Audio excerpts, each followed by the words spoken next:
It's a very spooky edition on Halloween of the Mike Sasson Show. Thank you very much for everyone watching, listening out there in beautiful internet radio land. My name is Mike Sasson. That over there is producer extraordinaire Alex Coyne in the happy Halloween mood, wearing her very Pittsburgh-centric Halloween What does it say on your shirt? Yins better have my candy. Yins better have my candy. And isn't that what we all want, our candy on Halloween? Anyways, today on the Mike Sasson Show, we review this past weekend Sasson wedding spectacular. It was a very Sasson-like wedding, a very Mary Sasson-like wedding. Thank you very much for Mary for being on the show last week, and congratulations to Mary and Matt now Cohen. Actually, Mary Sasson, Matt Cohen. It's very distinct. We will discuss we will discuss also again Halloween. I will discuss my last true Halloween, and I have a picture of what happens in college when you only have like $5 to your name and you need to come up with a Halloween costume.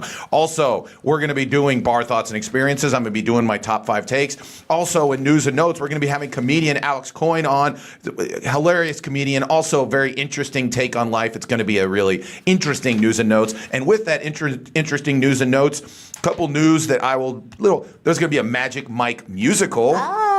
Also, Ric Flair is being ruined or attempting to be ruined by nerds. Also, Tiger Woods is back. Doing what? I'll tell you. Anyways, Mick Jagger is getting it on with a 22-year-old, and Mark Wahlberg is apologizing for his only really good movie. You just gave everything away. That's what I do on Halloween. Happy Halloween. Anyways, happy Halloween to you, Alex. Hey, thanks. All right, there you go. She's there. I should say that. But now let me ask you a question. At the home tonight, will you be giving away Halloween candy? No. No? What do you mean no? Well, this is why no, Mike, because last year I tried to give Halloween candy. I rushed home from work just so I could be out there when the kids were there, okay? Okay. And I was giving it out for a while, and then I got bored because in Mount Washington, there's just groups of kids. Okay. There's not that many kids that go trick-or-treating in the first place, and they're all friends, so there's just a giant group of kids and, like, their parents getting drunk and stuff. And so they all come at once, and then you have, like, a whole hour where no one comes by. So I left the candy out there, and someone took all of the candy and the bowl. And the bowl? The bowl. Okay, was it a nice bowl? I don't know. It was something that I didn't want someone to take. See, to me... How rude is that? First off, I'm with you. I get bored with the whole Halloween thing. If I'm ever home and I get the candy and stuff like that, and then every 2 seconds, you got to go to the door, and then you're like, oh, what are you supposed to, and all that kind of stuff. That's why the whole leaving the bowl out, I always thought was a good idea. Now, when I was growing up, there were a couple households where they would have like the bird feeder, like the bird bath. What? And they'd fill it up with candy, so it was more substantial. Yeah, so it was like a stone thing, and they put that in front of their house, and that was filmed that. Well, you didn't grow up where I grew up. When I grew up, my parents, we decided to make custom pencils for Halloween, and we gave those out. They said, Happy Halloween from the Clements family. And everyone hated us. Of course they hated you. Everyone hates the family that doesn't give away candy. We gave out candy, too, but no one came up to our house. We have a really long driveway, so no one would really come up there anyways. You would have to, you'd have to camp out in front of your driveway then. Yeah, sometimes we did, but, sometimes we wanted to go trick-or-treating, so, my parents weren't going to stay there all night. They'd rather take their kids trick-or-treating than the other stupid kids get candy. Again, this is a part of a generational thing. I cannot remember when I went out trick-or-treating my parents coming with me. Well, you had to have when you were well, you had siblings, though. Yeah, that was really what it came down to. There was always, other kids that, were more pressing than me. So if I just walked out, at 5 o'clock and I'm just yeah, I'm going trick-or-treating, my mom would just be like, yeah, bring back smokes. And then, that's all that happened. I'm kidding, Mom. My mom didn't. My mom had plenty of smokes. Anyways, As I mentioned before, again, happy Halloween. But this past weekend was an eagerly awaited weekend in the Sasson family. My sister Mary got married here in Pittsburgh. Oh, yeah, and the pictures are so cute. Aren't they cute? They show the couple. That's Mary Sasson and Matt Coyne. Aww. There it is. Beautiful couple. Very proud, very happy. Amazing ceremony. And here's why I really learned a lot from this ceremony. Because one of the things that I've always I'm not a big fan of putting on something for somebody else. And what Mary did for the first time, in my opinion, was she made a wedding around her personality. Aw. It was, what do you mean, oh? No, I said, ah. Oh, okay. I thought you meant like oh, that's nice. Oh, okay. That's I thought nice you were thing. like, that's terrible. Anyways, no. It was at Lamont Restaurant. We had our own private place. It was a beautiful view of Pittsburgh, which, again, about 95% of the people at the wedding were from out of town. They were either he's originally from like northern Jersey, New York City area. Obviously, Mary has a lot of friends out in Los Angeles. A ton of them came to Pittsburgh and spent nice. it was very, very nice of them. And so it was really cool to show the view of Pittsburgh from Lamont. They did a great job. It was a great venue. So, I mean, that was typical wedding type stuff. The venue was awesome. But here's where it became very Mary Sasson. The person who was running the show was just an improv person that she had who was a friend of hers who went on an online course and became a minister just for this event. That's so nice. That is nice. And then the other thing that I thought was cool is everyone wrote their own vows. The only part that was more wedding was the final part was like, will you take this man? Will you take this woman? What do you mean everyone? You mean the two of them? Both of them wrote their own vows. Okay, just both of them. It sounded like everyone that came to the wedding wrote their own vows for the two of them. No, then I misspoke, Alex. Okay. It was she and, the minister also wrote, again, it turned into, they're all comedians, so it turned into like a comedy show. Aw. The minister or whomever was running the show, he had like a 10-minute written comedy speech. Wait, is her husband a comedian? Her husband, Matt, is a comedy writer out in Los Angeles. Oh, nice. And obviously Mary is a comedian and writes comedy. And the person who was, putting the wedding on, I don't even know what to call him. I'm not saying the minister, just like the person running the show. I'm just going to talk about it. Also is a comedian. Everyone there, that was one thing that was interesting afterwards, was talking to all of her friends. There's some, not to brag on, for Mary, but some pretty heavy hitters, people that are on television, people that write shows, someone who had a very,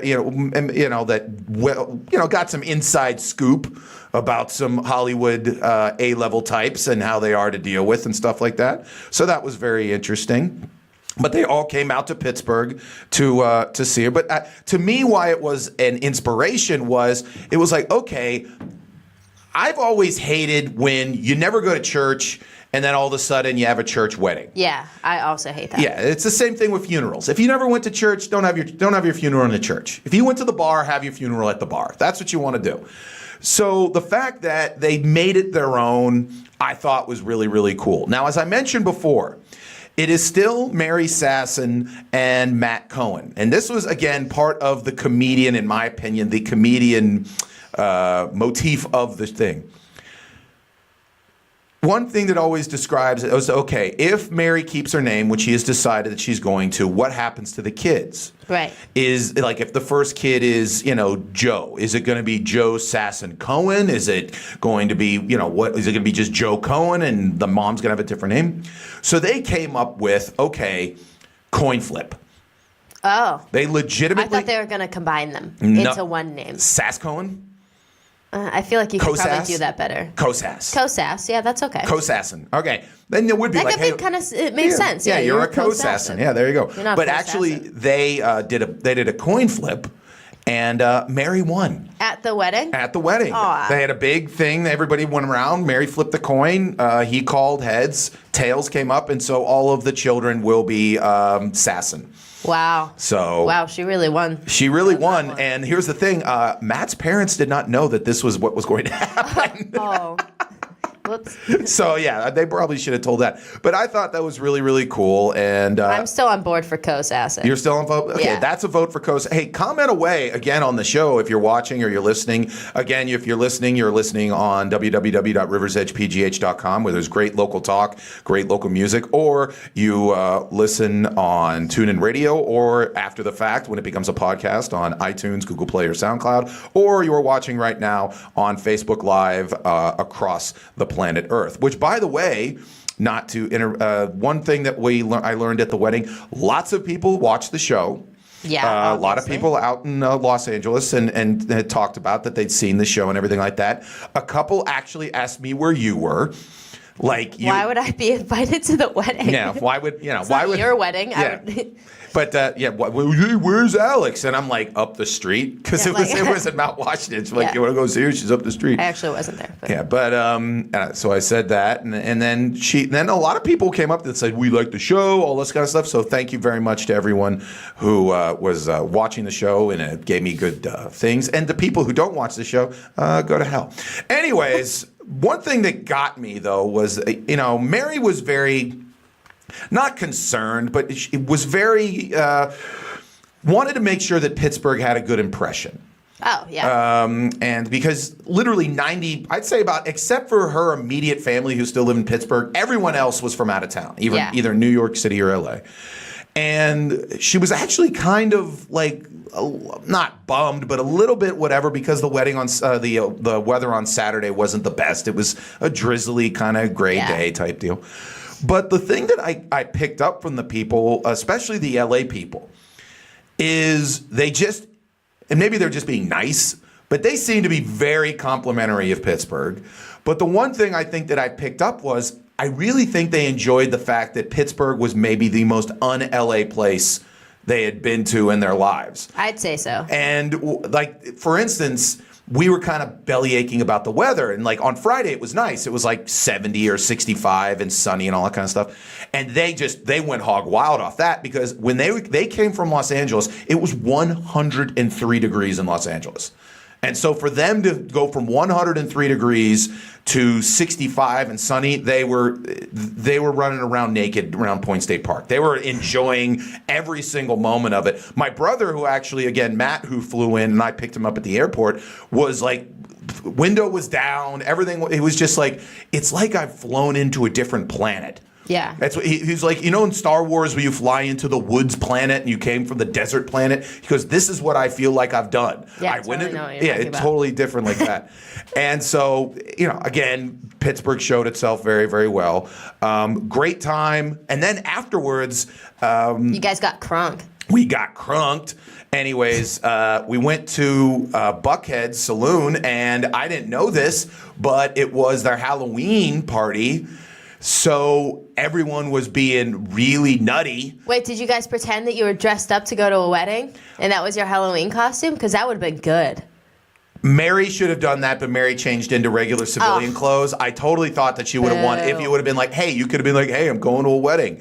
And then my brother John was still in his tuxedo. I'm like, you could just go up and say, yeah, I'm James Bond. And he could have won. Oh, that's good. Or something like that. But no, everybody was normal. And it was weird because you have all of these like improvisational comedians who think they're just like the wackiest people in the world, and then they come to Pittsburgh and they're just like, we feel very kind of like, wow, you're all strange. What is going on here? You are normally strange. Yeah, you're always like this. Like one of them came up to me, one of the comedians, and sat there and said, so I was at like the hotel where we were staying at, and like there was a guy in a fedora and like two older ladies like in their 60s wearing like get-ups like they were like flappers from the 20s, and they were like trying to buy me martinis and stuff like that.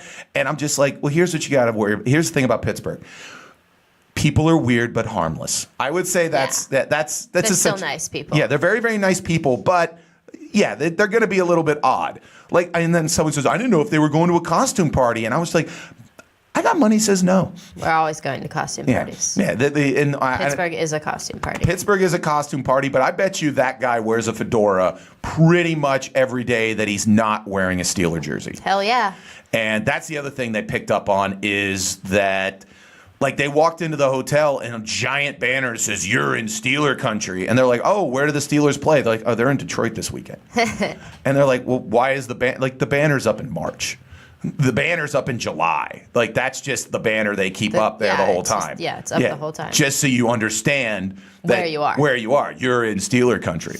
So, again, thank you very much to everyone with a great time. Check out the pictures that we just posted. I thought they were very nice. Everyone was wonderful. So thank you very much to Mary for being on the show last week. Now, today is Halloween. Yeah. And so last night we were texting back and forth, me and Alex. Alex was like, "I don't want to do the show." And I'm like, "Come on, do the show." And so one thing Alex says, "Hey, do you want to do something Halloween related?" Because Halloween is my favorite. Is Halloween your favorite holiday? No, it's my least favorite holiday, actually. I'm not a huge fan of it either. Yeah. Obviously, you know me. I'm not a huge fan of holidays in which I don't get presents. That's why I'm a big fan of Halloween. What about candy? I'm not a huge fan of candy. I'm a huge fan of meat candy, which is why I like Thanksgiving. I like turkey and bacon-covered things. Meat candy? Meat candy. That's what my new name. If I was like a porno star, that'd be my name, Meat Candy. Anyways, or like if like it was a thing for giant fat guys. Anyways, like a Magic Mike for fat guys, we call it Meat Candy. Anyways, I got Alex to make a really weird face. No one would watch that. Everyone would watch that. There's a huge fetish for it. Anyways, so I was thinking of some of my Halloween specials, and then yesterday I actually did something happened that I thought was pretty cool. What? Every month or so, I get like a correspondence from like the Yukon Football Alumni Association. Oh, and they want you to give money. They have plenty of money. Anyways, they like give you an update on what other lettermen are doing, all this kind of stuff. And they actually sent me something pretty cool, and this is what they sent me, and I shot out a little picture. You shot it out. I shot it out to you. It's cute. It's a football card from the 1997 Yukon football season. That's exactly what position I would expect you to be in on that card. Yeah, I'm an OG. There it is in the corner. It says OG. What does that mean? It means offensive guard. Oh, but even though I was a center that year, apparently Extra Mart didn't know that. And I thought that was pretty. They sent that to me. That's Mike Sasson 76 card. You flip over the back, and it gives you a little knowledge on Mike Sasson. It says Mike has battled injuries over the past 3 seasons. It's a weird thing to start out with. I know. It's like Mike has been injured constantly. I only had one injury. I broke my leg my true sophomore year, and I had to be redshirted. They didn't really say anything good about you. Yeah, really. They kind of just shit all over me. He was injured all the time. Mike is a piece of shit, and everyone hates him. I don't know why they did that. Played in 1995 as a true freshman, which I did, but missed all of 1996 after suffering a broken leg in preseason, which is true. Opened 97 as the starting center. There you go. That's a good thing. Why would they wait to put that in? Yeah, the last thing is, so I played as a true freshman, which makes me like a qualified badass. Cool. And then they're like, in 97, he's the starting center. Yeah, those are two cool things. Yeah, cool. But then they're like, yeah, in 96, his leg snapped in two. So thank you. So there's... What did that have to do with Halloween? Okay.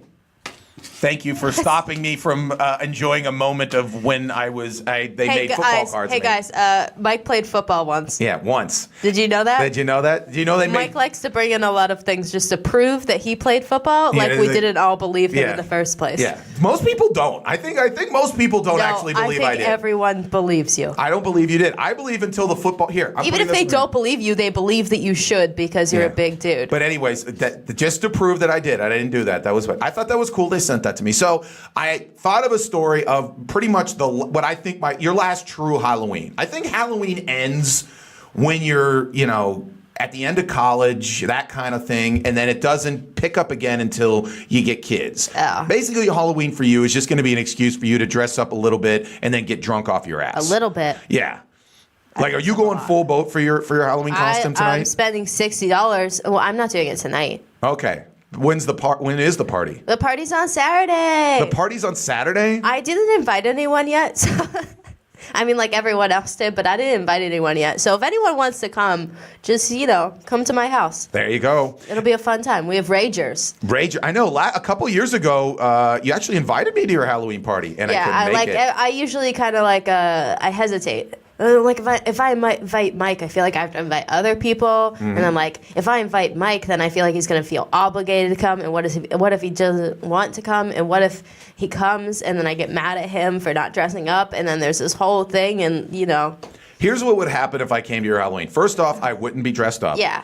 I would show up. I would basically make sure you knew I showed up. I know. I'd find something to eat quick, like if there's a slice of pizza or something. I'd find that I know nobody else there, and then I kind of duck out. That's exactly. what it would be. So if I was going to invite you, I'd invite everyone that you knew. Okay. And we'd all do the same thing. Except one of us would go really overboard. One comic would go really overboard with the drinking. Me and Liam thought maybe we should just start out our party with an open mic. That wouldn't be a bad idea. Just People in would the show corner. up. People'd show up. I mean, get some stage time anyways like that. If you had people. We'd just be getting shit-faced. We'd just play drinking games to their comedy. There you go. But so, just speaking of that, that's not a bad idea, having an open mic / Halloween party. Yeah, come to my party, guys. Anyways, come to Alex's party. Anyway, so I was thinking of my last Halloween. So it was in college. It was my senior year. We were terrible my senior year. We were not doing well, and so it was the Thursday, like before. I guess Halloween was going to be like on a Saturday. So we were deciding 2 days beforehand. This is a group of dudes living in an off-campus house, and all of us sit there, and one of us goes, "Yo, what are we doing for Halloween?" And we're like, "Nothing. We're a bunch of idiots." And he goes, "Let's have a Halloween party," and we're all like, "Okay." Like that's how in depth it was. Like, yeah. All right, okay. So again, Halloween is in 48 hours. So we get into the car and we go to the mall, Buckland Hills Mall near Hartford, which is like the closest like good mall to like Yukon. And if you ever want to get Halloween clothes, especially when you're all giant offensive linemen, there's going to be slim pickings 2 days before Halloween. Did you go to a Halloween like store? Yeah, like we went to like Spirit Halloween, and they're trying to sell everything down, and there's not like a big and tall section. So like you're trying to figure out exactly what everyone. So we're literally going through like the bargain basement bin of like what we can find in terms of stuff. And the only thing that I found that could even remotely fit me was an Elvis wig and gold chains. There you go. So I decided that my costume was going to be Elvis if he would have lived.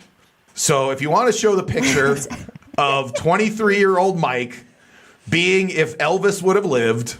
My favorite part is that you didn't even have to put like fake chest hair on. No, that was real Mike Sasson. All real. That was real chest hair. Can't fake that. That was Mike Sasson. Now here's the thing that I always go look back on is when people sit there and say, "Hey, do you miss those days?" I think I look better now. I think I look like in terms of like that's me. I'm probably about 320 at the time. Now, granted, I was about 18% body fat and everything like that. But that is my last. That was a great Halloween party. But I view that as my last true Halloween costume, and it was just essentially just a dress shirt. I was wearing khaki pants, and then I just put on sunglasses and an Elvis wig, and that was Elvis if he would have lived. Now, I like it. If I'd have showed up like that, you'd been like, okay, that's pretty cool. I approve. You approve? You at least put a little bit of effort in. See, that's why this year we have a little Halloween like goodie bag. So if anyone doesn't come in a costume, we have like random shit that they can put on. We have like this bear mask and like just weird glasses and stuff. Okay. So that just in case. I think that I'm in a bear mask pretty much 100% of the day. So right. I would pretty much go with the glasses. Oh. And then you'd have to say what I am. Like you'd have to have like a tag to like, hello, my name is, and then say what I am. Like, I think you could just make up stuff. You just make up stuff. And then it's a conversation starter, That way you could talk to people and not feel weird. All right. Now, obviously, everyone wants to hear about Alex's Halloween adventures, but guess what? You're going to have to wait a little bit. It's going to be part of Bar Thoughts and Experiences. It's right after this break. Alex is going to be going over her transformation in terms of Halloween costumes. It's going to be hilarious. It's going to be wonderful. And I already see in the green room, Alex Coyne is here. He's going to be hanging out for news and notes. It's going to be wonderful. It's the Mike Sasson Show. You're listening to it on www.riversedgepgh.com or all over the world on the River's Edge. My name's Mike Sasson. We'll be right back. Hey, River's Edge listeners, Alex here from the Mike Sasson Show, and boy, have I got to tell you about Salon 22, a small local business located right here in Millville. I got my hair colored there about 2 weeks ago, and I still can't stop staring at myself. They use this awesome new technique called color melting to make me look like a mermaid. But don't worry, if mermaid hair isn't your thing, they'll meet all your hair goals, with things like balayage, rose gold, unicorn hair, ombre, as well as monochromatic color, which is your standard basic coloring. Seriously, they do it all, and they do it good. Check Salon 22 out on Facebook and mention this ad when you make your appointment to receive a free color lock service to help preserve your color. It's a $20 value for free. I'm not kidding. Book your appointment now by calling 412-822-7222. That's 412-822-7222. It's the Mike Sasson Show live on the River's Edge at www.riversedgepgh.com, or live on TuneIn Radio, or live on Facebook Live, or after the fact when it becomes a podcast on Google Play, SoundCloud, or iTunes. Again, my name's Mike Sasson. That is Alex Clemens. Alex loves to drink, especially during the spooky days of Halloween. She's wearing a beautiful Halloween-themed shirt. Say it again to make sure that people understand who are just punning. What does the shirt say again? Yin's better have my candy. Yin's better have my candy, but you also better have her drink because she loves to get her drink on, and that's why we have Bar Thoughts and Experiences play the theme. Maybe y'all can relate. My style's dope any way that you slice it. It's a fresh cut, hope that you like it. I feel like there was some real bass in there that time. That was some real bass.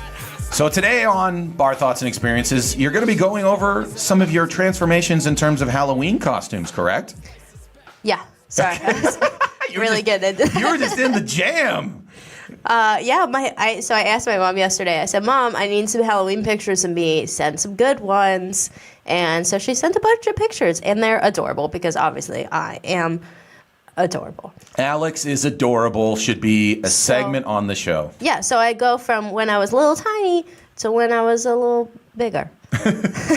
That's how life goes. Okay. So the first picture is me looking just real excited to be Cinderella.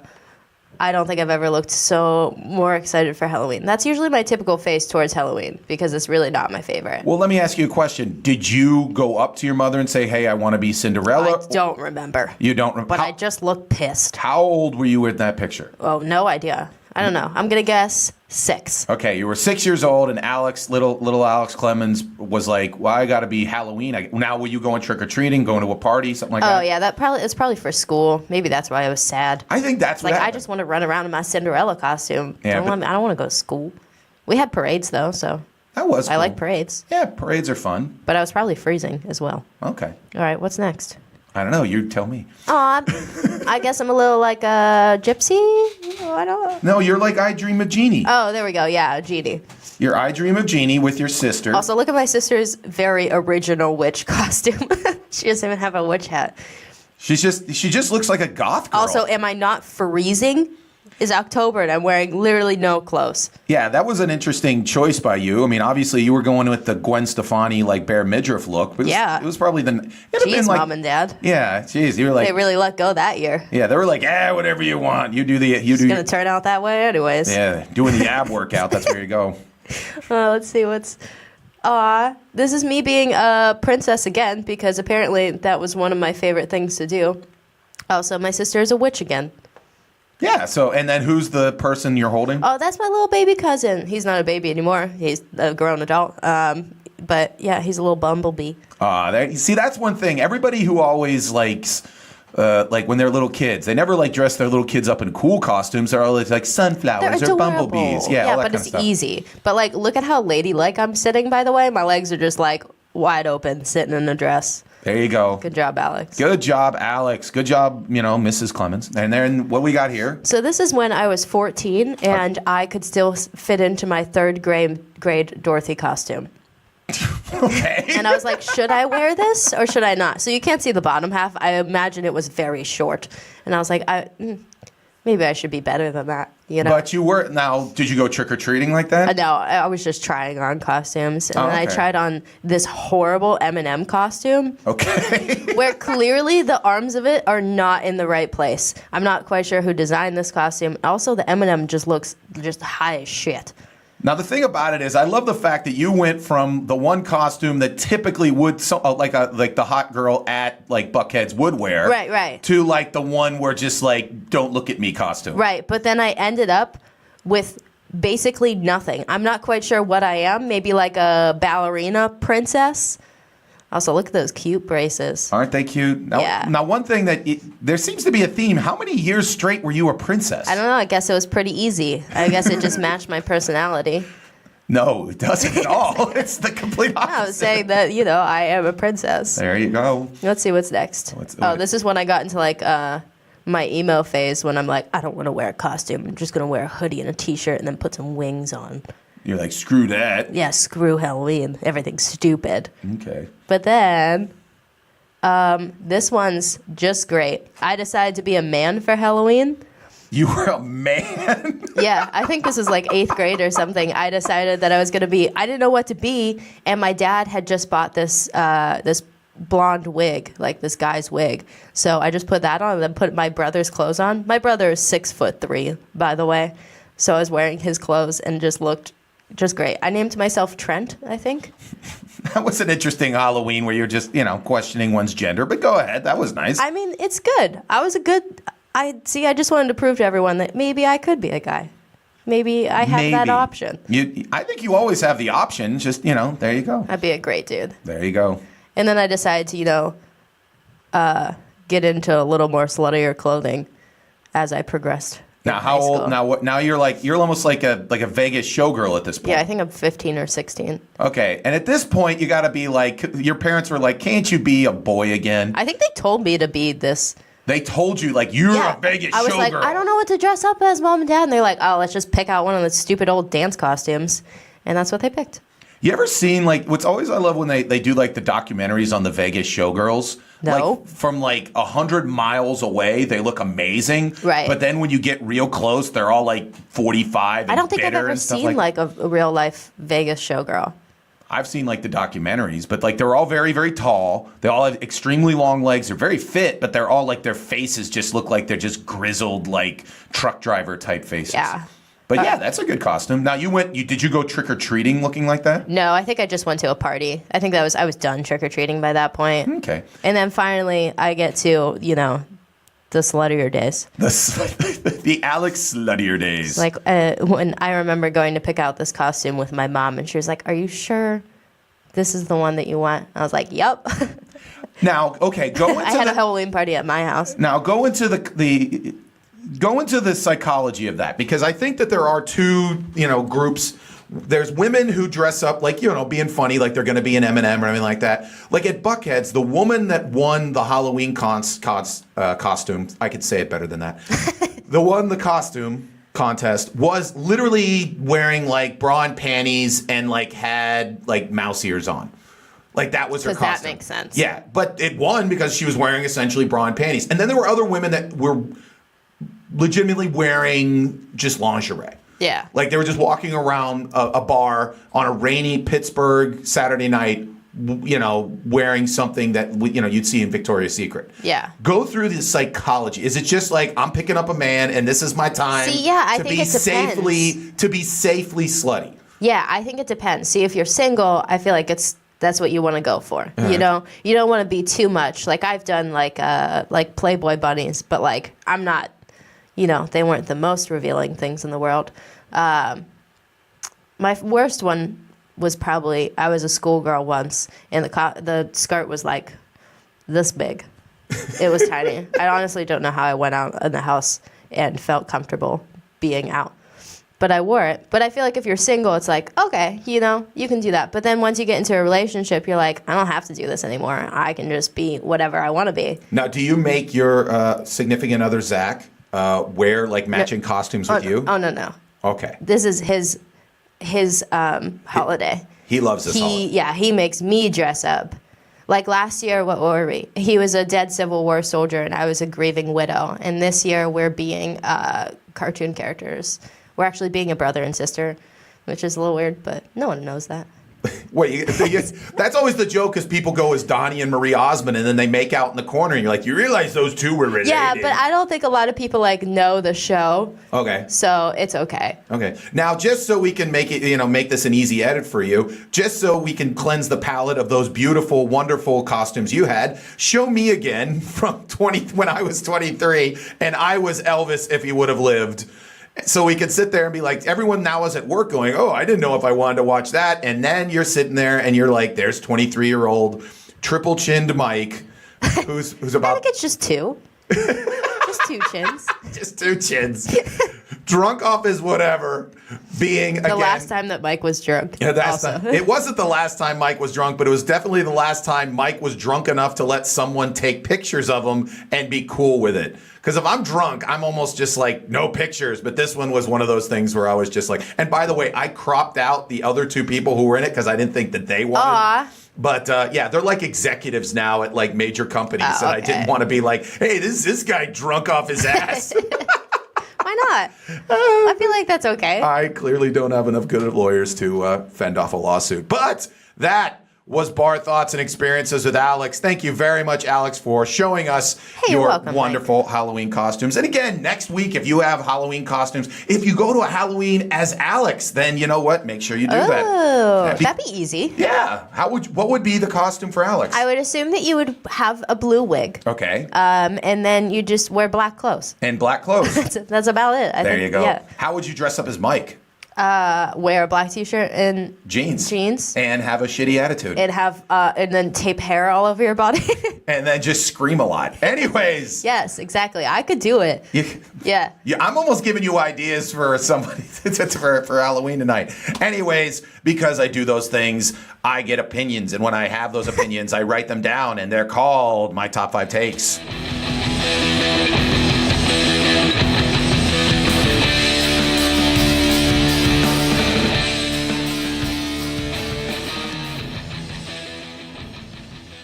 Top 5 takes. Here we go. Number 5. I hate it when my phone can't figure out what I'm trying to type into it. Agreed. Like, I'm trying, like this past weekend, I'm trying to, like someone texted me and says, oh, how was Mary's wedding? And I would be like, it was a wonderful experience. Yes. So I don't want to spend the time to put in wonderful. So I'm like, W-O-N, and I'm already like, come on, phone. Just, it's a wonderful. They're like, wonder? We woo, and I'm just like, why are you doing this? So that's why I'm becoming such. I believe as an American, I shouldn't have to text out like whole words. Just like give me WON and it's wonderful, and I get out of there. That's why whenever I text you and there's just like weird words in there, it's because they were just there and I just added them. Remember when we didn't have phones? I know. And you had to like call people and talk. I hated it. Whenever I call you and talk, you're always like, it's always like, ugh. No, you want to know why you can't call me and talk to me? It's because I literally have to hold the phone like over here, and you're not on speaker. You're just talking normally. This one time I was with my sister eating dinner, and she's just laughing because I have the phone like 5 feet away from me while you're talking to me, so that I can so my eardrums don't blow out. Because I figure that I have to like. No, you First don't. off, you can literally whisper on the phone, and I would probably still have to hold it away from my ear. I have a wonderful public speaking voice. Anyways, number 4. This past weekend was an amazing sports weekend. World Series Game 5, incredible. But here's my only problem with it: 5.5 hours is too long for anything. Oh my God. That's how long the baseball game was. It started at 8 and it ended at approximately about 1:45 in the morning. The Houston Astros. They will be going tonight. That's a team, yeah. Yeah, that's the. What do you think about tonight? They're sending Verlander to the mound. What do you think? Mm-hmm. There you go. Wait, the World Series is like multiple things? It's 7 games. Oh my God. Yeah, they're only on game 6 now. Why can't everyone just be like football? 2. Two games. But how do you? 3 games. All right. Yeah, 3. Best out of 3. Yeah, there you go. Well, that's all right. There's Alex. Alex always wants less games. Anyways, I'm just saying 5.5 hours too long for anything. And even if I'm enjoying myself, like a 5.5 hour movie, I'd be kind of pissed at the end. Yeah. Number 3, pay me or shut up. So one of the things that I always love is I'm driving by these signs for like people like the McDonald's Corporation can't get anybody to work at McDonald's. So they're doing like these signs trying to like convince kids to come work for them. Yeah. And they're all just like, it's written by someone who clearly has no idea how kids talk. But they're all just like, I like working at McDonald's because I get to do my thing or something like that. And I'm just like, dude, pay them and they'd show up. No one, you know what my thing is? Making money and doing shit outside of frying burgers. Yeah. Pay people, they show up. Don't pay people, they don't show up. That's my take. Anyways, number 2, everyone loves Juju Smith-Schuster.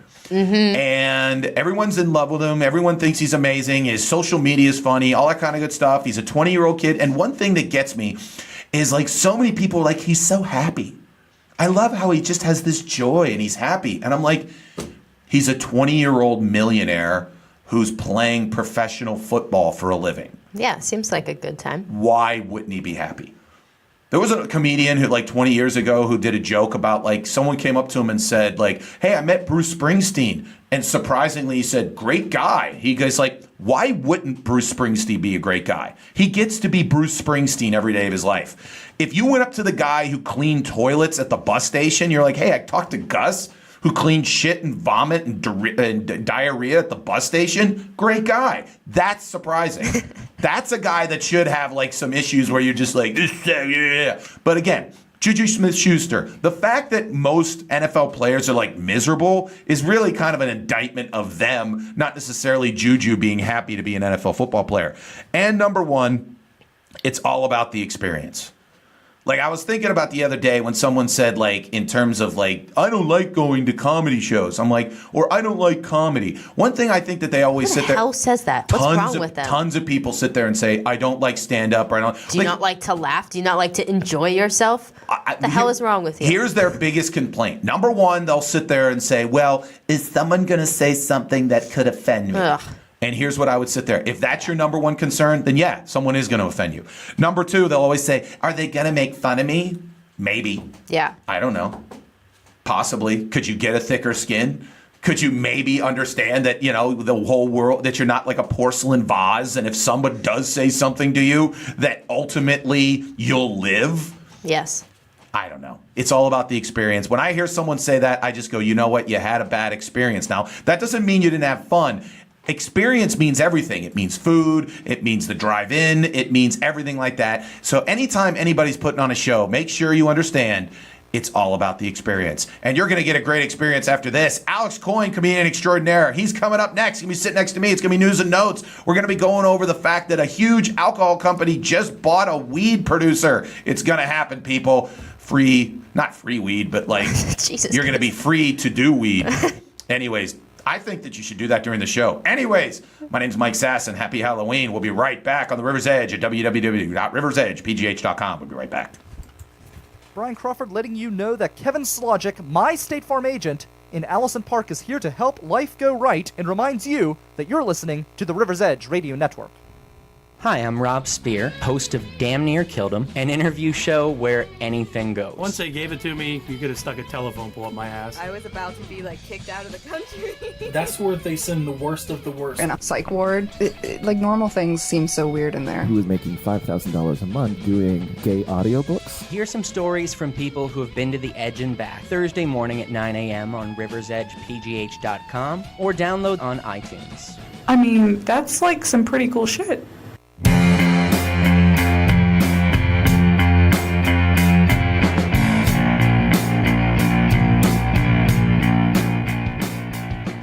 Mike Sasson Show live at the River's Edge Studios in Millvale, Pennsylvania at Mr. Small's Theater.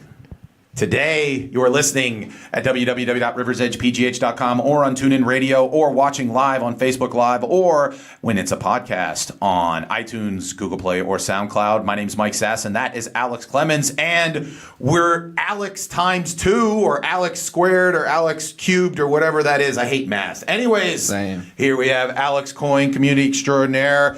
Thank you very much for joining us today. Now, if you've ever seen Alex, I'm going to be like, it's too many Alexes. I never think that you're You talking can't even to me, say so it's AC okay. either. That's Oh, damn. Damn. Yeah, it's We don't have brutal. the same middle initial, so. There you go. I don't know. What is your middle initial? J. What? What is your middle name? I wasn't listening. D. D. Okay, so Just D. AJ. No. so Alex Coyne.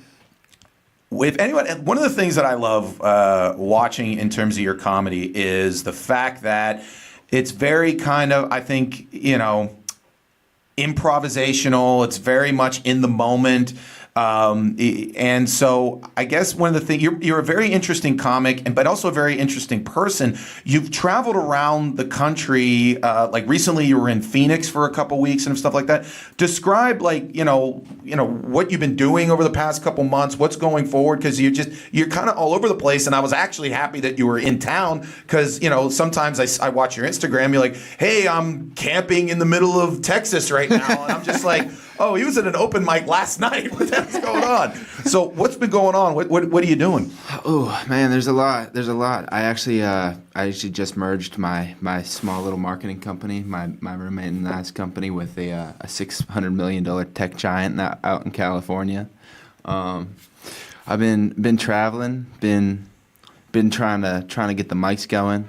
Hit a rave last weekend for Halloween. You know what I mean? Where was the rave? That new concert venue right by the Strip, like Studio 31. Okay. It's just a stripped out warehouse. That's cool. It was pretty lit. It was somebody had probably fell into a molten vat of steel at some point where I was dancing around and. That's beautiful. That's the thing about Pittsburgh. Yeah. That we turn places that ultimately used to have steel and all that kind of stuff. Now we do Molly and dance all the night away. That's how you got to do it. That's Pittsburgh for you. Yeah. But now you mentioned you have a marketing firm. Yes. Anytime, and it's not just you, anytime anybody sits there and I've always get with people and they're driving around in beautiful cars and they live amazing lives, unlike me. And they always oh, so what do you do? I run a consulting firm. Yeah. Or they'll sit there and be I run a marketing firm. Explain, because I'm a complete idiot. What does a marketing firm, or particularly what does your marketing firm do? Okay, good question. All right, so those top 3 spots on Google, right? Highly valuable. Think about your own life. If you move to a new town and you're gonna, order a pizza or look for a bar, you're not going past 5 spots on Google. Mm-hmm. So those 5 spots are extremely competitive and extremely expensive to hold. Okay. Now, my new partner, he understands the math of Google better than anybody on planet Earth, except for the guy who created it. And even he probably lets someone else do it right now because he's a billionaire living robots. He has robots doing it. That's like a motherfucker. Yeah. But so essentially, what you offer any company or anything like that is you go up to them and go, like you just said, if the Mike Sasson Show, someone sits there and says comedy podcast, you want it to where Mike Sasson Show is one of the first 3 that you get. So then, because they're not going to go to choice 8, right? They're not going to go to choice 10. They're going to go 1, 2, 3, go from there. Now, you can go to Google directly, right, and buy those. Where you sit there and say, hey, and it'll say there, this is an advertisement. Sure. But you're sitting there saying they won't even know that that you paid a marketing firm to get to those 3. It'll just be oh, this is one of the first 3 things that came up that said pizza or, place to, get wings or something like that. That kind of deal. Exactly. Even an idiot like me could understand there. And absolutely good. What is the marketing company's name? Rio Vista Universal. There you go. That sounds like a thing. That sounds like a thing. Oh, it's lit. Yeah. That's to me one of the keys. Anytime I listen to a band, I always sit there and someone will come up to me oh, what's the band name? Giant Eagle Great Value Bottled Water. And I'm just you're going nowhere. You got to get that. The blank. Right. Or, you got to have a name. That's a name. I bet you got investments purely based on the name. No, I just merged with this company, so yeah, I'm sure they've done well on their name. But you got to make sure that the name is critical and all that kind of good stuff. Now, also, you've gotten the opportunity to I think Alex. First off, just so you know, full disclosure, Alex over here, huge fan of yours. Sure. And no, she is. She's gonna play coy. She's gonna be oh, I've never met him before in my life. I don't even know. It's not I don't tell him these things. But the thing that I think Alex really, the whole just going somewhere and just kind of hanging out. Like, for instance, how long did you spend in Arizona? And were you like someone said, were you in like a van or something like that? Yeah. I bought a van last November after I got back from the jungle after drinking some ayahuasca. I decided I was gonna go minimalist. I read a book called Vagabonding, and I was just gonna sell or give away all my shit, and that's what I did. I sold my truck, bought myself what I call the Creepy Blue Motel, a nice Ford like E250 cargo van. Put some hardwood floors down, insulated it, tricked it out, put my bed in there, had it flip up, and I took off. And I pretty much ran out of money in Denver. Mm-hmm. But luckily, I knew I was going to run out of money in Davenport, so I started applying for jobs. Got one the next day.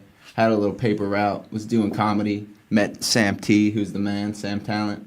And yeah, it was. I learned. Now let me ask you a question. So obviously, good-looking guy. Sure. You meet, special someone. How do you broach the subject of like, hey, let's go back to my van? It's a tough one. Yeah. Without coming off as being a serial killer. I'm a random guy that lives in my van. I'm safe, but you know what? I'm a cool dude. Don't worry. Yeah. You should have Alex you should have women in your life as a resume, put there and say here, contact these women. They've had wonderful experiences in said van. But really, he's just forced them to say all this. Don't he's a gun to their head the whole time. Yeah. But you're saying you have to broach the subject very kind of and very you gotta carefully. Make sure the pee bottle's tucked. You gotta make sure you tuck that pee bottle. Yeah, if you see you can say, oh, it's apple juice. Don't worry about it. Anyways, but okay. Now you just mentioned something, and this is when I first met you. You were doing comedy. And now, obviously, most comedians, we're dirty, filthy liars. Sure. But one thing that you sat there and said is, hey, I'm going to, what was it, Peru? Yep. And I'm going to do ayahuasca. And so tell me about that experience. Because if you don't know, ayahuasca is the most potent hallucinogen on the planet. Completely natural. Oh, yeah. But it makes LSD seem it's the difference between drinking Diet Coke and drinking straight grain alcohol. It's it's a different experience. So what was your experience on ayahuasca? I guess that's an analogy. Thank you. That's why I got my own show. I can do the analogies. Yeah. Yeah. Oh, damn. What was that like? Well, imagine being from an indigenous, uncontacted culture, and one day somebody comes and puts a sack over your head, throws you in the back of a cargo plane. You're bumping around, you're getting beat up, you're sick, you're throwing up, you're shitting, Then they pull that sack off your head, you're on land again, and you're in Times Square. Just And then all of a sudden, the Spider-Man guy comes up to you, and some guy tries to sell you porno tapes. No, but but I get the point where it's just you're just in. Now, let me ask you a question, because one thing I'm just full disclosure, I'm not huge into drugs, because one thing that I always keep it quiet over there, Alex. No. I had no idea. No idea. One of the things I've always been kind of whatever is I understand the whole point of altering consciousness, and I understand in terms of you're trying to figure stuff out. My big thing is I want to live in a place where I see things differently than other people. Now, some people would be concerned of long-term effects. Have they done studies in terms of long-term effects of ayahuasca and all that kind of good stuff? Yeah, there are plenty of studies. Richard Evans Schultes was the pioneer of academic research for ayahuasca and plenty of other plant medicines. But yeah, I mean, I personally, just from experience, this is anecdotal, not so much research, but I cured myself of pretty severe PTSD. You know what I mean? I could not sleep. Crazy snap temper, needed to just smoke amazing amounts of weed every single day to just not punch people in the throat. You know what I mean? So firsthand, I even if there are some long-term effects, I would say the quality of my life has gone up so substantially that who gives a shit. There you go. That's the quality of life. You got one of them, and you're living it, brother. Now let's move on. Thank you very much for Alex. Now I want you to stick around for news and notes from the world of celebrity and business and all sorts of good stuff. Play our theme song, Alex. That, Alex. There you go. All good stuff. Now, you mentioned weed, and I saw this yesterday. This was in the business papers.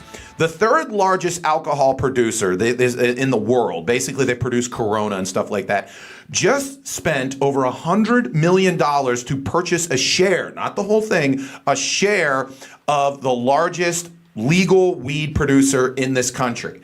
Now, some people are sitting there going, are they going to come out with like alcohol flavored weed? Are they going to this kind of stuff? Like, here's my take on this. 64% of Americans now want legal weed. Sure. And these guys are sitting there going, okay, this is an inevitability that this is going to happen.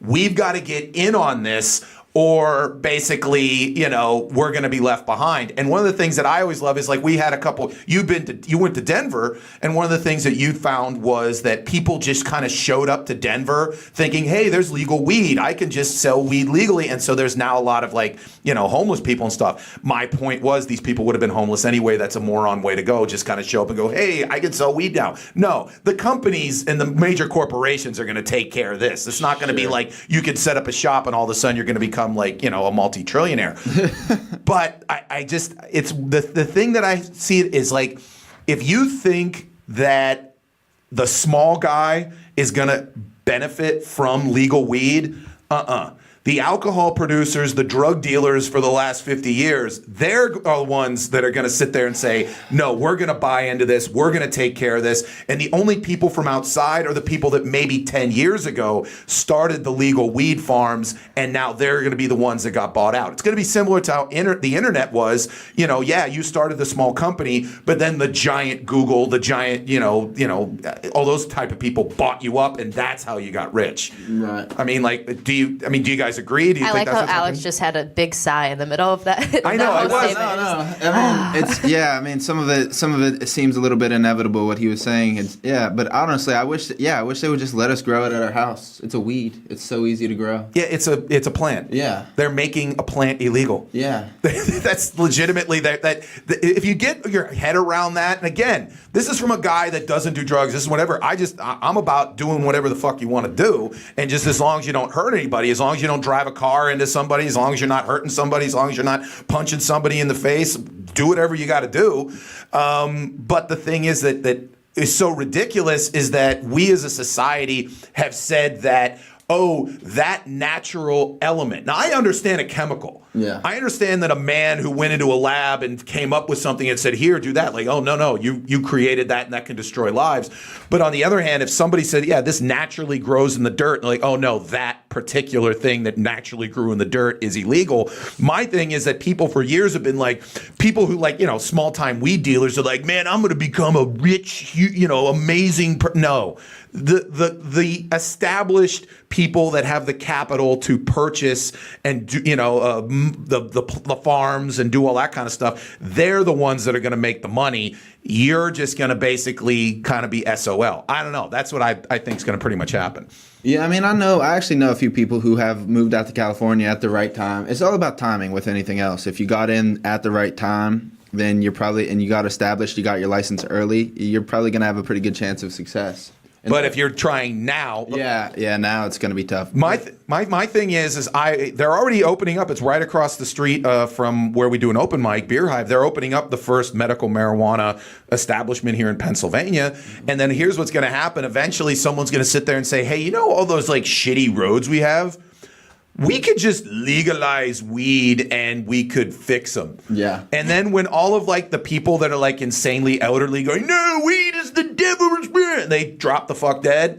And then it's just the people are just like, yeah, who cares? Great, fine, do it. Yeah. That's how we're going to get our roads fixed. Boom. And then the next thing is, and I know that, you two aren't huge sports guys, or maybe, I don't know, whatever, but sports betting.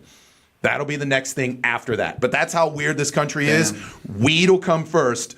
Then we can bet on a Steeler game legally. Yeah. That's how this country will be. Another thing that makes this country interesting is the fact that Magic Mike became an absolute phenomenon. So obviously what happens is you do the one movie that's good, then you do the second movie that doesn't get really that great, but someone says, hey, we have to make more money off this. Women like watching men dance naked.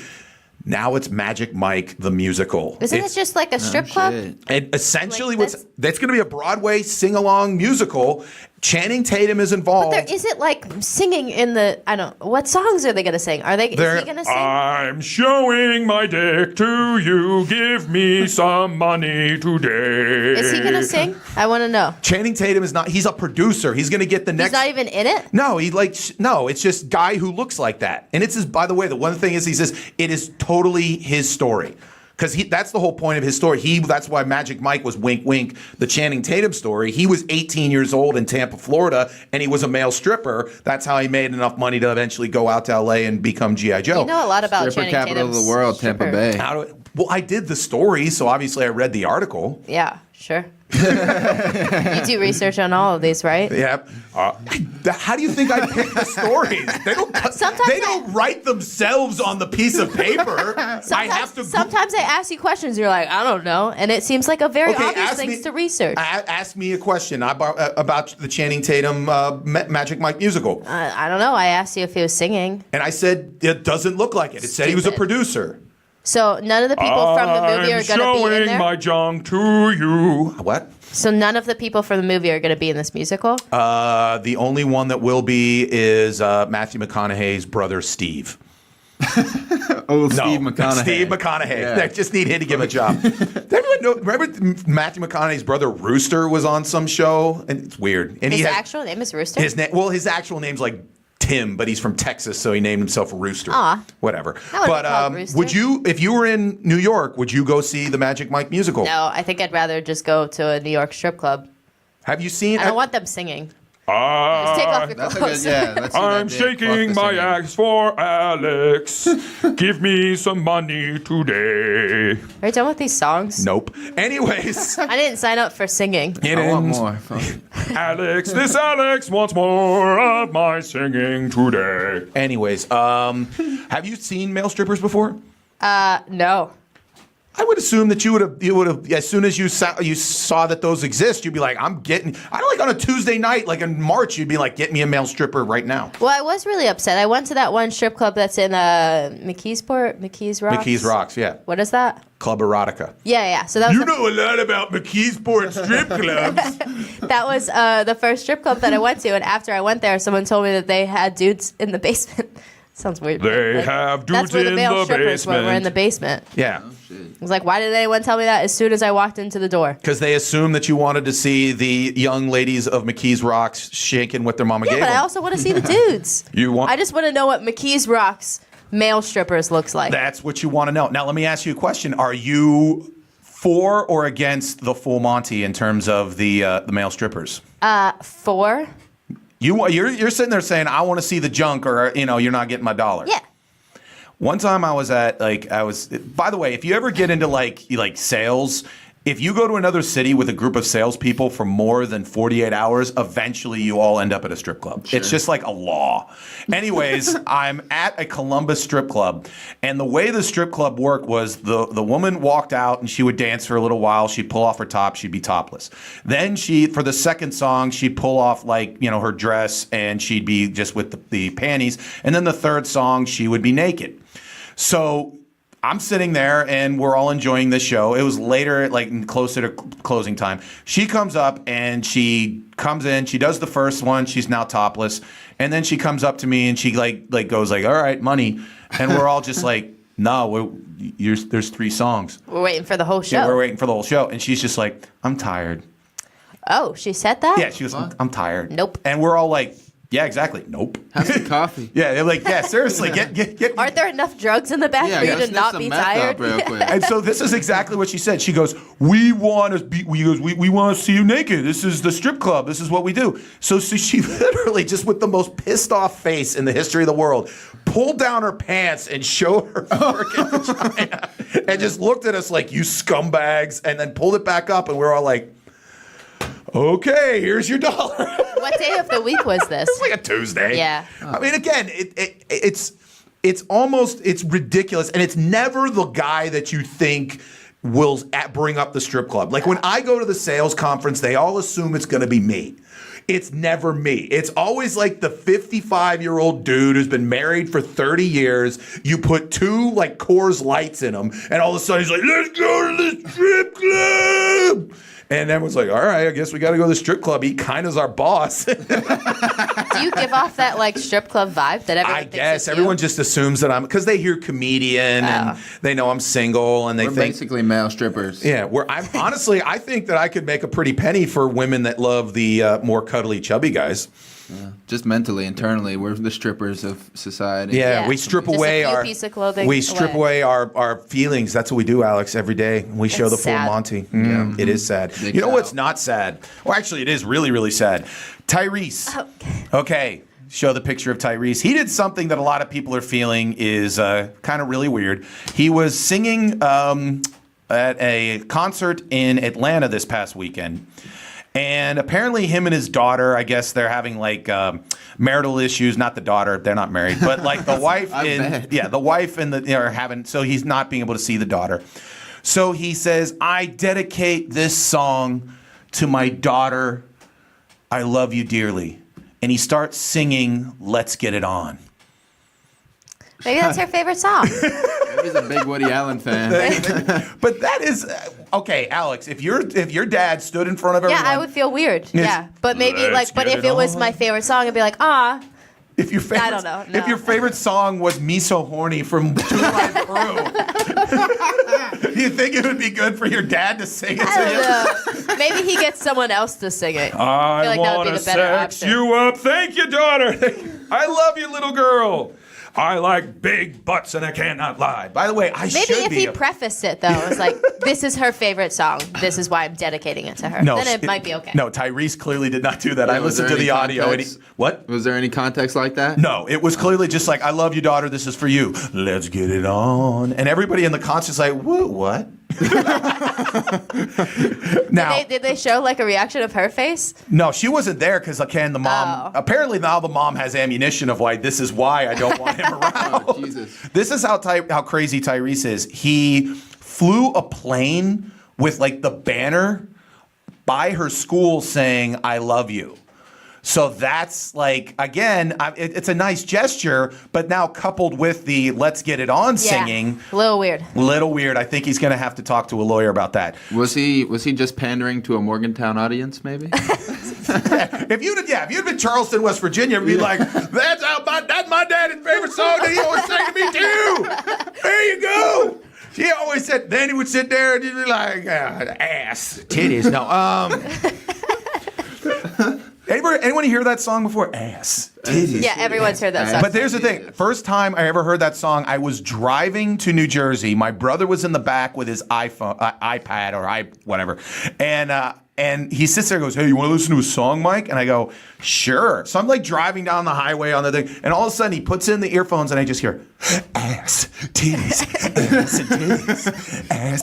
And your brother's just in the back like smiling? Yeah, and I'm just like, and I go, what the fuck?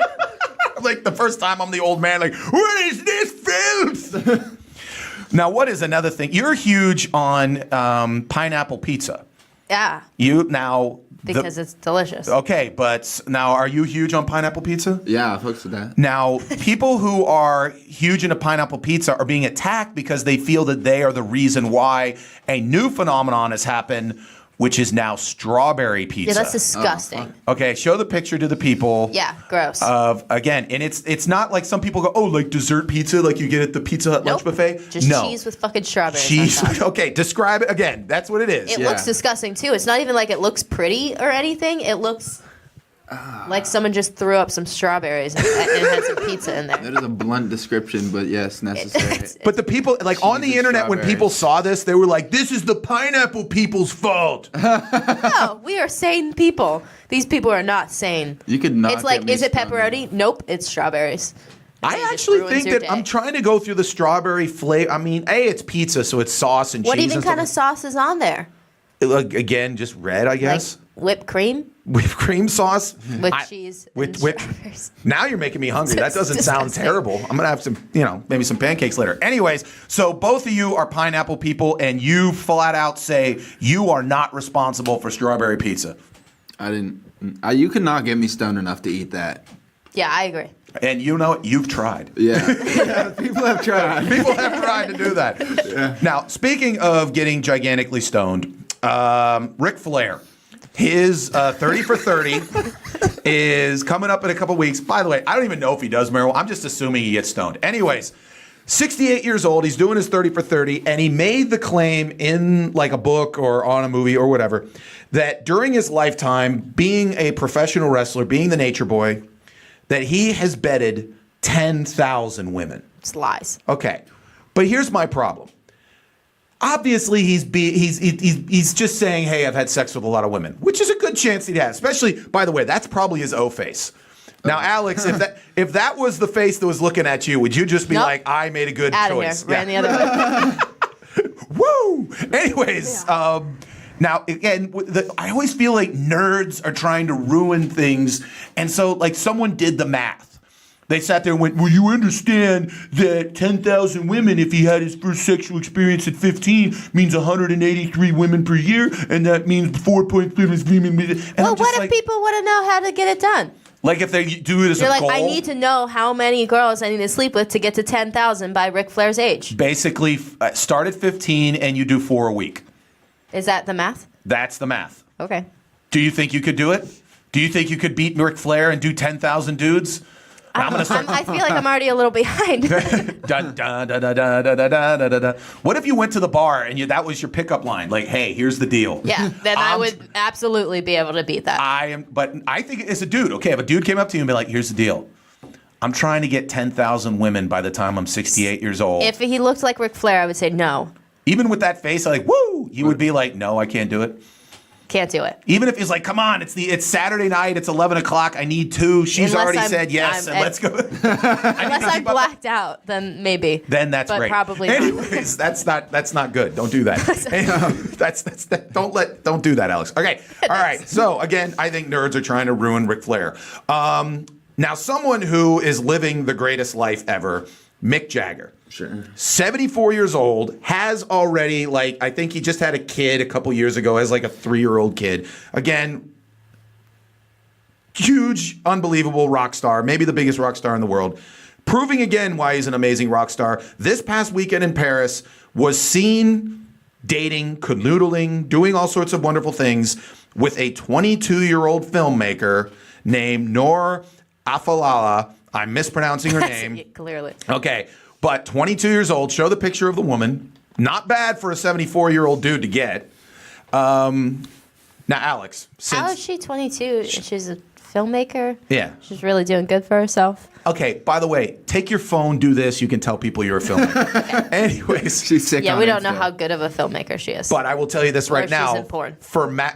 If she would have told me that that's porno star, Christy Lovings, I would have been like, yeah, that makes sense. Anyways, and that's how she's a filmmaker. But let me ask you, okay, Alex. Yeah. Mick Jagger. No. Walks into Scarpazi's. Nope. Sits there and gives you the line about, hey, this is how I wrote Satisfaction. Says, hey, I have a place, a suite at the Fairmont downtown. Let's get it on. Yes or no, Mick Jagger? No, unless he's wearing that jacket that he's wearing in this picture, because it's a pretty cool jacket. Okay, look into the camera, talk to Mick Jagger, make sure that he understands that that's how you're getting him. What, only if he's wearing that jacket? Yeah, make sure look at it, because Mick Jagger. If you're wearing that jacket, I will sleep with you. There you but go. But only if. Will he have to wear the jacket during the act? Yes, just that. Just that. Otherwise, no. And just his balls hanging around his knees and shit like that because he's 74 years old. Here's my take on that. I think the reason why a 22-year-old has sex with 74-year-old Mick Jagger is the same reason why anyone would go to a Rolling Stones concert. It's just to sit there and say, hey, it's the Rolling Stones. That's just to say you did it. Just to say you did it. Sure. I mean, I honestly, one time a very close personal friend of mine, female, sat there and we were talking about Billy Joel. And he had just gotten into a car accident because that's what Billy Joel does. And he got in a car accident and there was a 19-year-old girl who he was dating in the car with him. And so I sat there and I was just like, I can't believe a 19-year-old girl would go out with Billy Joel. And she was like, I'd fuck Billy Joel. And I'm just like, are you serious? Because, yeah, one time it's just Billy Joel. Yeah, anytime you listen to Piano Man, you're like, hey, I got that. I think there's a lot of women that's why they go out with athletes, even if the athlete's not necessarily that good looking. I mean, they call them jersey chasers. I think that there are people that just like, hey, if you're a celebrity, I can have a story of, hey, I had sex with, blah, blah, blah, which is honestly, both Alex squared, Alex cubed today at the show. One of my goals is for someone to just want to get with me purely because of this show. Right. Sure. That is a goal of mine where they say, you know what, Mike, I don't even like you. I can't stand you. I think that physically you're repulsive, but you have one hell of an internet radio show. Let's get it on. And you don't even have to wear that weird ass coat. That'd be a pretty cool thing. Okay? Yeah, I guess so. Alex? Yeah, I mean, I'd have sex with Betty White if she let me put it on my Instagram story.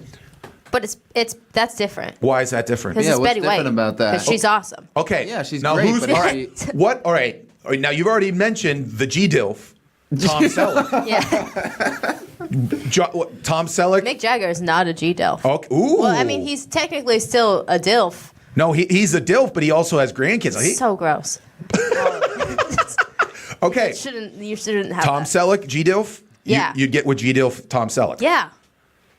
It's the So mustache, man. It's if he shaved the mustache, but he wore that coat. No, I don't know. No, I think he needs the mustache. Would you tell everyone that you like? Would you do the old Instagram photo and all that kind of stuff? No. Not with the No, Gdilf? it would just go in my little journal. Do you still do a journal? Yeah. How much is in there going? Mike is an asshole. Not a lot. Break it out. Just once every Tuesday. Once every Tuesday. God, I hate this son of a bitch. So okay.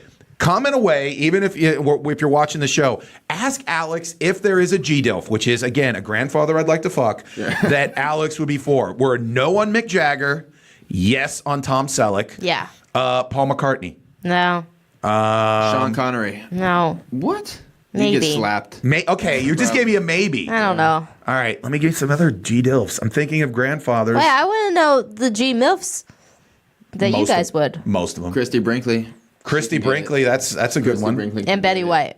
Wait, I mean, for the Insta. Here's my only concern with Betty White would be I don't think she can move well, which means I'd have to do most of the movement. I'm a bigger guy. I'd be afraid to kill her. Exactly. Yeah, she's a little old. I'm thinking I'm breaking hips. That's the only problem. Sure. Isn't she like 100 now? She's close to 100. So yeah, that's a concern. Yeah. But with, But whatever. I feel like she could still do it. Like we're talking about Betty White. Do you know Betty White did nude photos back in the 50s? What? She did. All right, let's find them. Well, I already did. I showed them on the show once. Did you? You're that drunk. No. I think I showed them off air. Anyways, to end the show, let's do two stories. Number one, you hate Mark Wahlberg. Oh, did you know that they're opening a Wahlburgers? I know. Close to you. Close to Kinda. me? Where? It's on McKnight. Okay, but here's the thing. So he might be there so I can punch him. Anyways, I'm not going to punch Mark Wahlberg cops. Don't worry about it. Do it. Gdilf, Mark Wahlberg. Okay, Mark Wahlberg is like a devout Catholic, and he was talking to like the Cardinal of Chicago recently, and he says that he has apologized to God for one of his movies. And the problem is it's the only movie that was worth watching, Boogie Nights. He has apologized for Boogie Nights. Have you ever seen Boogie Nights? No. Alex, ever seen Boogie Nights? No. It's basically the John Holmes story. So that's why he's kind of like sad because he's like, oh, I did the John Holmes story. But here's the thing. Like that's him in Boogie Nights. Amazing movie. Again, that's like his character that he played in there when he was Dirk Diggler and stuff like that. That's the movie that made him. God has to go back to him when he sees him and just be like, dude, you're apologizing for the movie that made you a movie star. You were Marky Mark. You were nothing. You were going to be the weird Mark. You were going to be the ex-con Wahlberger that had to like live off Blue Bloods money for the rest of your life if it wasn't for boogie nights, I and feel you're like- apologizing for that. I feel like I would just be like, I don't give a shit. Like, I have more important things to worry about. People are dying and shit, and they're praying to me. I don't care about those things. It wasn't even a prayer; it was an apology. It Yeah. was like, forgive me. I thought Do it you was- think he, like, went to the church and did a confessional? Probably, and I bet you it was really douchey too. Like he walked in there like all like with a shirt that's a medium, and he's just like, I need to talk to the priest. Yo, I'm sorry about doing boogie night. And then like did something like that, and then he made a burger. I don't know. So that's what I think he did. We're gonna end the show with this. Albert Einstein recently, not recently, Albert Einstein, but recently Albert Einstein. Someone found some notes that back in the day, he was like in the 1920s, he was at a hotel in Germany because that's where he lived. And he didn't have any money for a tip. So someone came up to him and said, hey, that's kind of a douchey thing to do, Albert Einstein. You should kind of like, pay your things or whatever.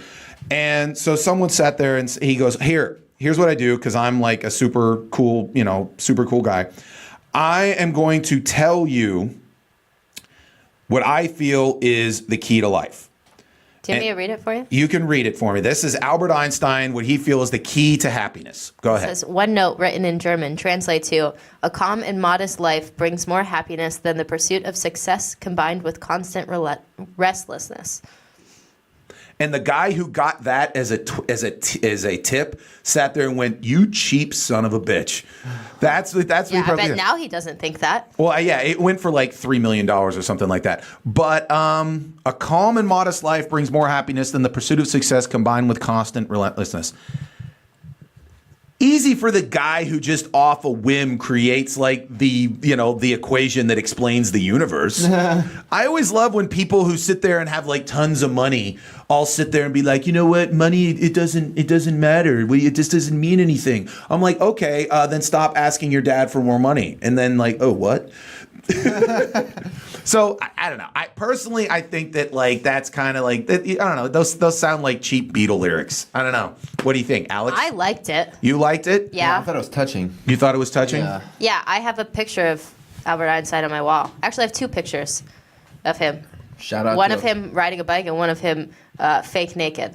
Fake naked? Fake naked. How do you know it was fake naked? No. It's like his head posted on like a different man's body. Like was he? Who was naked? Was the guy jacked who was naked, or was it like a just Ronnie Coleman? Why would they put him on a shitty body? Because I think that were they trying to pretend like also, if that was the thing, why would I have it hung up in my room? Because you like shitty old man German bodies. No. No, you don't. No. How many nearly naked men are on your wall? Just one. Just one, and it's Albert Einstein? Yeah. That's the kind of woman Alex Clement is. Now, Alex Coyne, tell the people if they want to see your comedy, want to get your marketing firm, tell them where they can find you. You can find me primarily on Instagram at Alex P. Coyne. That is where I'm running all my stuff. I have the live video of this show up. There will be bonus footage for you guys. I'm always dropping stories. We have a good time on Instagram. Absolutely beautiful. Thank you very, very much. Alex, this guy's leaving because he has things to do. He's got money to make. This Alex right here is staying here because we're going to read the comments. I know that was the look. I got to stay. Anyways, the Mike Sasson Show. We'll be back with our last segment. Comment your ass off. It's the Mike Sasson Show. Thank you very much to Alex Coyne. Bye. Thank you very much to Alex Coyne. Follow him on Instagram. Follow us on Instagram. It's the Mike Sasson Show, live at the River's Edge Studios here at Mr. Small's Theater. Thank you very much to Alex Clemens, fighting through a little bit of are you a little sick? You feel a little under the weather? Yeah, and then, this 2-degree room doesn't help. Well, Today I was like, I can dress, a little nice. A little less warm. Okay. I usually wear 50 coats into here, but I was like, I'm going to be inside all day. Who cares? Like, I don't really have to be outside. It's okay. Nope. Did not work. Did not work. By the way, didn't comment on how nice my sweater was. Nice sweater. Thank you. That was. I didn't realize I had to comment on everything. It breaks out your eyes. Thank you. There you go. There you go. Okay. Also, something that brings out my eyes is your comments. Again, it's comment your ass off. Play the song. Oh. I forgot that was a thing. Say hello to the world. Say I also can't really hear out of one of my ears. Cool. I'll talk shit on you on that one. Anyways. That's mean. I know. Anyways, again, comment on it. And even if you, after the fact, comment on the show, we'll make sure to tell people that you did. Anyways, it's the Mike Sasson Show. Comment your ass off. Go ahead. See, we have a comment saying, are the guys in the wedding party Sassons? They look like Mike a lot. They are indeed Mike's brothers. Yeah, there were like 52 people in the wedding party. 2 of them were my brothers who were out in Los Angeles. So yes, they were. Also, my mom says, I always thought that inheriting the man's name was sexist, but could not figure out the ideal way to handle the family name, as using both names is too much to say and right. And so that's why we go with the coin flip. Or co-Sasson. Or co-Sasson. Which I think is or Sasco. Better. Sasco would make it like they opened like a company. My mom loves your football card, and she also said that picture I was really upset on Halloween. She said that I wasn't mad about something in the picture. I really liked the costume. Oh, okay. I loved being Cinderella. You loved being Cinderella. She was upset about something else. Sure. And then obviously, I love the progression of I think your progression of Halloween costumes is a pretty typical progression. Like, oh, I'm a little princess. And then you're like, And then I have a weird phase where I wanted to be a dude, and then I go back to, being slutty. Being slutty. There you go. That's the Alex. That's the Alex Clemens story. Princess to slutty. I don't know. With a little bit of man in between. Yeah. There it is. Princess to slutty with a man in between. Boom. Win. Sign. Scheiman and Schuster. Whatever that is. Go. Also, Garrett Teitelbaum commented and said the movie Showgirls isn't a documentary, Mike. Yeah, it is. It's based on, like, you watched, and Garrett, you're old enough to remember the marketing of it. They claimed it was the behind the scenes story of the true story of Las Vegas. Have you ever seen Showgirls? No. I don't see movies. You ask me all the time, and I'm like, nah, man. This movie, if you've ever seen it, did you ever see back in the day Saved by the Bell? Yeah. Okay, Jessie Spano. She was naked in it. Yeah. And that's what made it. I knew that part. That's what made it an amazing moment for people my age. I think I've seen like that in pictures, just not. I've never seen the movie. But that was what was incredible about it, is when you heard Jessie Spano was going to be naked in a movie. Is that the only reason people went to see the movie? No one saw the movie. Oh. It was a huge bust. Saw it. I saw it in the theaters on opening mind. Saw it. Yeah, of course. So everyone's at least eventually 2 people did. Everybody has seen the movie that is my age. Every dude, but you didn't see it in the theaters like the scumbag me and my friends. We saw it opening Friday night. Yeah. Because we're just those kind of losers. Scumbags. We are total scumbags. You know who's not a total scumbag? Me. Alex Clemens. Thank you very much, Alex, for being the wonderful producer extraordinaire that you are. Thank you to Alex Coyne for being you as well. Again, follow him on Instagram. He's a wonderful person. Follow The River's Edge, www.riversedgepgh.com. Great local music, great local talk. Again, next week we're going to do the whole thing over again. Hopefully Alex will have more pictures of her being a princess, a man, and a slut. Jesus. I don't know. Let's get out of here. Let's get out of here. Bye.